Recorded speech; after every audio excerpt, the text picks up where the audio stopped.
Dovolili sme si zvolať túto tlačovku vzhľadom na to, že máme jasné podozrenie na to, že ministerstvo obrany, konkrétne Robert Kaliňák, sa správa neštandardne v kontexte súkromného, respektíve vývozu techniky a materiálu vojenského na Ukrajinu zo súkromných spoločností.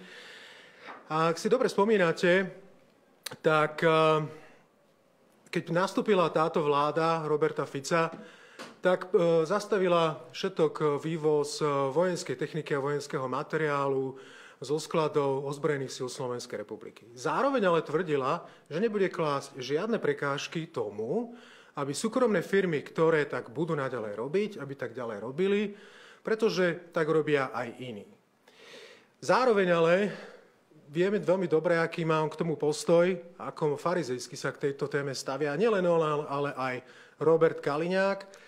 Dokonca je to prednedávnom, čo sa vysmieval aj ľuďom, ktorí sa zbierali peniaze na muníciu pre Ukrajinu a dosť pohrdavo sa k týmto ľuďom vyjadroval. Čo je ale problém je, že máme podozrenie, že Robert Kaliňák koná skôr v záujme cudzích zahraničných zbrojárskych spoločností na úkor slovenských zbrojárskych spoločností a skôr ich utláča do úzadia. A tuto konkrétne sa bavíme o firme Konštrukta, respektíve húfnici Zuzana, kedy ešte pred zhruba roka pol je tomu, čo bola podpísaná zmluva, že Slovensko vyrobí a vyvezie 16 kusov húfnic Zuzana na Ukrajinu, ktorá ich samozrejme nutne potrebuje. Tieto húfnice sú sponzorované krajinami ako je Nórsko, Dánsko a Nemecko. Je to pre firmu Konštrukta, a teda slovenský obranný priemysel, naozaj veľká príležitosť sa presadiť aj na tomto trhu a presadiť sa samozrejme aj ukázať svoje kvality aj na bojovom poli. Čo sa ale stalo je, že Slovensko vyviezlo teraz len 2 kusy húfnic Zuzán. 2 a to bolo ešte minulý rok. Kontrakt je taký, že my sme mali týchto 16 kusov vyviezť do konca tohto roku. A my sa pýtame, vyvezie Konštrukta, a teda Slovenská republika na Ukrajinu týchto 16 kusov do konca roka, splní si svoje zmluvné podmienky alebo nesplní. Máme podozrenie, že sa tak nestane a že sa tak nestane ani zďaleka. To znamená, že keď budú nejaké vyvezené, tak to bude možno ešte 1 alebo 2 kusy. Aj to som zvedavý, že či sa to vôbec podarí. Z jednoduchého dôvodu máme informácie alebo podozrenie, že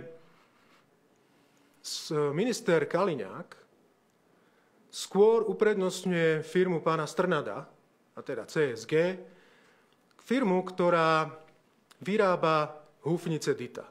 To sú tie húfnice, ktoré sú tak veľmi podobné húfnici Zuzana. A tieto sú už, alebo boli prezentované aj Ukrajine. A boli prezentované a boli tam na vojskových skúškach.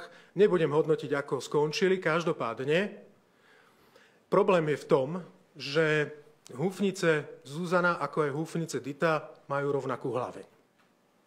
Firma ZTS Špeciál, okrem toho, že má limitované kapacity na výrobu, tak máme podozrenie, že tá uprednostňuje vývoz a výrobu týchto hlavní pre húfnicu Dita na úkor húfnice Zuzana. Máme informáciu, že v Konštrukte je skonštruovaných, teda postavených asi 7 kusov húfnic Zuzana bez hlavne. Už dlhšie čakajú na to, kedy im budú tie hlavne dodané, ale zatiaľ naozaj čakajú a nevedia, kedy tie hlavne dostanú. Zároveň máme informácie, že popri tom spoločnosť, ktorá vyrába túto húfnicu Dita, podpísalo aj kontrakt v Azerbajdžane na dodávku 70 kusov týchto húfnic Dita. Je to niekoľko týždňov alebo 2 mesiace, čo minister Kaliňák navštívil Azerbajdžan. Máme podozrenie, že minister Kaliňák tam okrem iného bol rokovať aj o tom, že my sa budeme teda podieľať na tej výrobe húfnice Dita a že my ich tam dodáme a znova na úkor húfnic Zuzana. Je mi veľmi ľúto, že takáto situácia tu vzniká. Je mi veľmi ľúto, že to máme podozrenie, že tu je práve takéto uprednostňovanie zahraničných zbrojárskych spoločností na úkor slovenských. V minulosti tá Zuzana mala problém sa presadiť na zahraničí a teraz tu mala šancu sa znova presadiť tým, že bola vyvezená na Ukrajinu, že by mohli byť možnosti aj pre ňu sa presadiť alebo byť predávaná aj ďalej vo svete. Zároveň ďalšia informácia. Spoločnosť Constructa Defense mala podpísanú zmluvu s ukrajinskou firmou KZVV, ktorá vyrába tie ukrajinské húfnice Bogdana.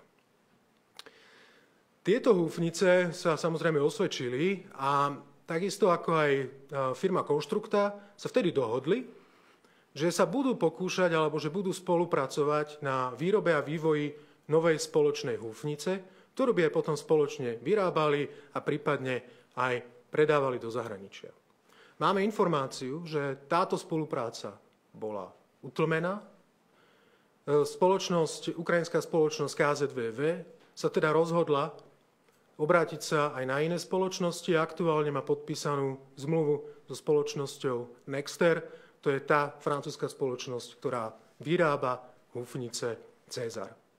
Takže takáto je aktuálna situácia a máme teda viacero otázok, ktoré by sme potom chceli aj položiť pánovi ministrovi Kaliňákovi, aby toto vysvetlil. Ale ešte prenechám priestor aj generálovi Mackovi. Pálo, nech sa páči. Ďakujem pekne, dobrý deň, dámy a páni. Budem pokračovať. Ukrajina potrebuje nielen muníciu, ale potrebuje aj zbranie.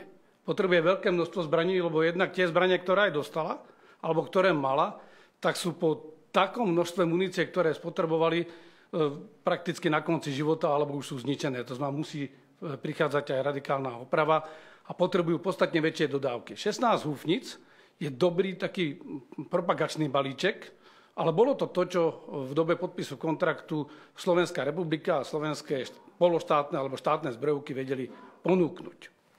A malo to zabezpečiť to, že by tento produkt, jeden z mála, ktorý je originál slovenský, ktorý je u nás vymyslený, skonštruovaný a ktorý vieme aj vyrábať, že by sa mohol vyvážať aj inde do sveta, lebo sú to koniec koncov aj dobre platené pracovné miesta pre našich občanov a vlastne je to aj možnosť, ako zabezpečiť obranyschopnosť Slovenska a našich ozbrojených síl tým, že aspoň niečo málo, čo vieme vyrobiť, vieme vyvážať a za tie peniaze v úvodzovkách si vieme alebo musíme kúpiť všetko to ostatné, ktoré vyrobiť nevieme.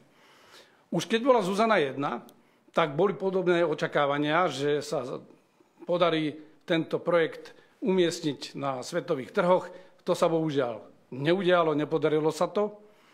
My sme stratili následne dokonca za vlády Smeru aj rokovania s Poliakmi, ktorí mali ešte pôvodných húfnic Dana 5 oddielov, to je veľké množstvo, a potrebovali ich zásadný upgrade alebo modernizáciu. Tie rokovania stroskotali a nakoniec sa Poliaci rozhodli iným spôsobom. Keď Česi vyberali svoju húfnicu, tak si nakoniec namiesto našej húfnice Zuzana vybrali francúzsku húfnicu Cezar. No a teraz vidíme, že Češi prichádzajú, a je to dobré, že prichádzajú, že tu je taký partner v regióne, máme dlhodobú tradíciu, ale prichádzajú s húfnicou Dita, ktorá aj podľa toho, čo bolo publikované, je veľmi nápadne podobná Zuzane v mnohých častiach a boli tu aj podozrenia, že či nedošlo k úniku priemyselnej dokumentácie a tých práv k duševnému vlastníctvu. No ale samozrejme tam je ako hráčom ten, kto tie práva má. V tomto prípade je to štát, sú to naše štátne zbrojovky. Vtedajší riaditeľ ZTS, dnes už šéf celého holdingu, pán Sim, povedal, že to nie je problém, že oni budú dodávať do tej húfnice Dita hlavne a že to bude vlastne bonus pre náš slovenský obranný priemysel, lebo okrem Zuzán oni budú dodávať vlastne aj tým partnerom, konkurentom, povedzme si ako chcete, že budú dodávať aj tie hlavne. No a teraz tá zásadná otázka je, že či teda ešte vlastne vôbec vieme vyrobiť dostatok a včas hlavní pre tie Zuzany, ktoré my sme nakontrahovali dokonca za peniaze našich partnerov a spojencov, ktorí sa podielali na tomto projekte pre Ukrajinu, projekte 4 krajín. K tomu treba prirátať aj to, že pokiaľ by sme dodávali takéto zbraňové systémy, tak to má aj dlhodobé pozitívne efekty, pretože ten výrobca môže sa jednak presadiť na trhoch, môže ale aj sa podieľať na tej dlhodobej logistike a podpore, kde vlastne by sme mali v našich opravárenských podnikoch alebo v zariadeniach, ktoré by konštrukta zriadila, aj opravovať a dlhodobo udržiavať túto techniku, aby sa nám nestalo to isté ako v prípade Poľska, že to vlastne príde niekam inám. My potrebujeme strategických partnerov aj pre obranný priemysel.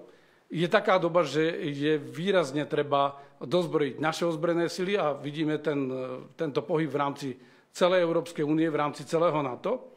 A vieme, že aj naše firmy sú kapitálovo relatívne slabé a potrebujú veľkého strategického partnera. Ale je veľmi dôležité, aby tie naše firmy tam, kde sú dobré, aby boli takým hráčom, ktorý aj realizuje pridanú hodnotu, aby neboli len nádejníkmi v prospech nejakých cudzích firiem. Takže máme 3 také základné otázky.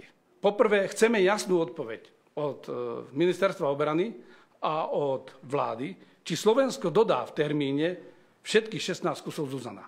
Či tieto Zuzany nebudú len obeťou tej politiky, že ani náboj na Ukrajinu a že vlastne nakoniec sa zmierime s tým, že cez súkromné cudzie firmy budeme len prištipkáriť na týchto dodávkach. Po druhé, chceme vedieť, aké prijala vláda alebo príjme opatrenia na to, aby nedokázalo skrytej privatizácii slovenského obranného priemyslu.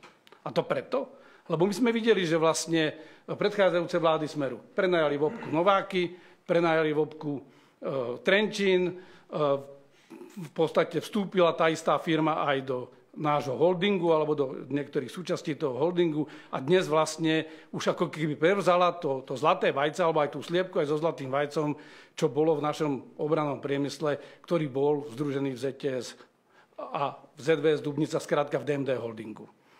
No a tretia otázka je, aké opatrenia hodlá Ministerstvo obrany a Slovenská republika, teda vláda, prijať na to, aby podporila dlhodobo náš obranný priemysel, beží celý rad európskych iniciatív a aktivít a my chceme vedieť, že akým spôsobom vláda hodlá toto podporiť, lebo okolité krajiny vrátane neutrálneho Rakúska to robia.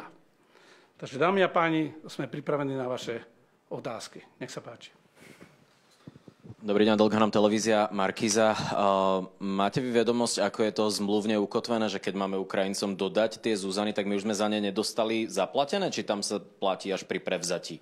Keď sa teda bavíme o tom, že či to teda vie ohroziť aj nejak hospodárske záujmy Slovenska.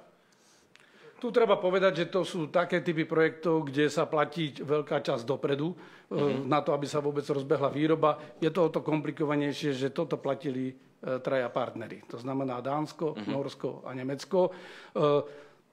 Takže my dúfame, že neurobíme si až takú hanbu, že nakoniec ešte vlastne DITy sa budú dodávať alebo niečo iné a naše Zuzany zostanú doma z objektívnych príčin. No to je tá otázka, že či, ak sme za to dostali zaplatené, či my už im to nemusíme dať. Určite, že áno. To sú zmluvné podmienky, ktoré by sme mali splniť. Špecifikom pri týchto kontraktoch je, že to nie je objednávka Ukrajiny, ale je to objednávka Nórska, Dánska a Nemecka, kde z tejto strany alebo zo strany Ukrajiny nám nehrozia penále. Čo vlastne vytvára aj taký ten priestor práve pre iné firmy využiť túto príležitosť a v podstate vytláčať takýmto spôsobom húfnicu Zuzana z tohto priestoru.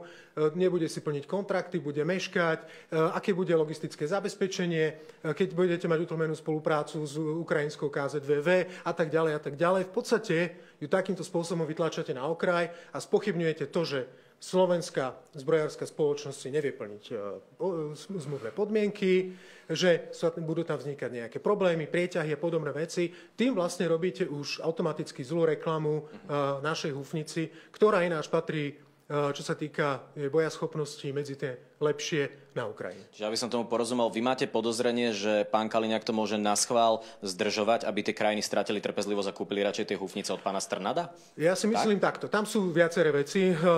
Hrá do toho úlohu samozrejme úloha je aj, alebo možnosti a kapacity ZTS špeciál, ktoré, však pán Sim to viedol, ktoré sú značne limitované a nepodarilo sa ich pod vedením pána Sima nejakým spôsobom vylepšiť, skôr naopak. Zároveň, ale tu je podozrenie, že práve sú uprednostňované, tak ako sme spomínali, iné spoločnosti, súkromné, zahraničné, ktoré potom na úkor práve týchto slovenských sa dostávajú na slovenský trh. Samozrejme, že sú na tom sa na tom podielajú aj niektoré slovenské zbrojárske spoločnosti, ako napríklad teda ZTS Špeciál, ale kedysi Zuzana bol slovenský výrobok, Dita nie je slovenský výrobok, aj keď tam budeme dodávať komponenty. Tie komponenty by mali ísť ale v prvom rade pre nás, pretože okrem tých zazmluvnených húfnic pre Ukrajinu majú aj naše ozbrojené sily zazmluvnené húfnice.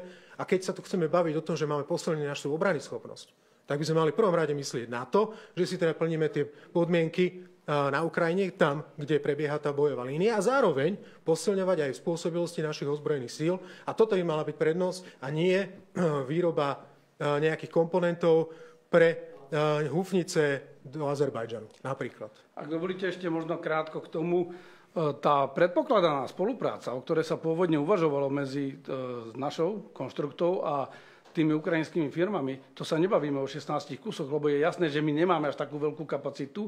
Aj z rôznych iných dôvodov je výhodnejšie, aby vyrábali časť toho na Ukrajine, napriek tým rizikám, ktoré to nesie, lebo aj Ukrajina chce mať stabilitu dodávok. A tam sa bavíme, že to bolo zhruba o 300 kusoch húfnic, ktoré by takýmto spoločným projektom prešli.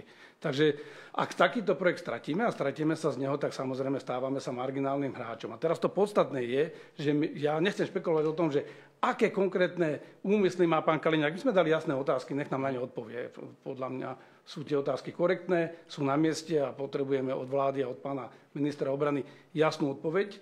Ale podstatné je pre nás to, že ak je niečo, čo vieme vyrábať, tak si my máme v prvom záujme udržať výrobnú schopnosť preto, že ak by sa nastalo niečo také, alebo hrozilo nám niečo také ako v Ukrajine, aby sme vedeli náhle tú výrobu zvýšiť. Lebo vidíme to aj teraz, že či pri protiraketových systémoch, pri všetkých druhoch techniky krajiny na konci sa držia zásady bližšia košela ako kabát. A toto je náš výrobok a vlastne na konci, aby sme my neboli závislí v prípade potreby, že budeme musieť ešte aj našich najbližších spojencov Čechov požiadať o to, aby nám vyrábali aj delostrelecké systémy. Posilňuje možno to vaše podozrenie, respektíve ako vnímate možné angažma pána Martina Vojtašoviča, ktorý je štátnym tajomníkom pána Kaliňáka a ak sa nemýlim, tak on pracoval aj v MSM Exports, ktorá patrí do portfólia pána Strnada. Bingo, trafili ste to. Čo mám vec k tomu povedať? Áno, aj týmto smerom to ide. Veď tie podozrenia tam sú a my sa na ne pýtame. Takže jednoznačne, áno, tak ja som ešte nevidel. V minulosti sa na Slovensku ešte nestalo, že niekto, kto pracoval v zbrojárskej firme takéhoto typu, ktorá takto pôsobí na slovenskom trhu, sa stal štátnym tajomníkom a pravou rukou ministra obrany Kaliňáka.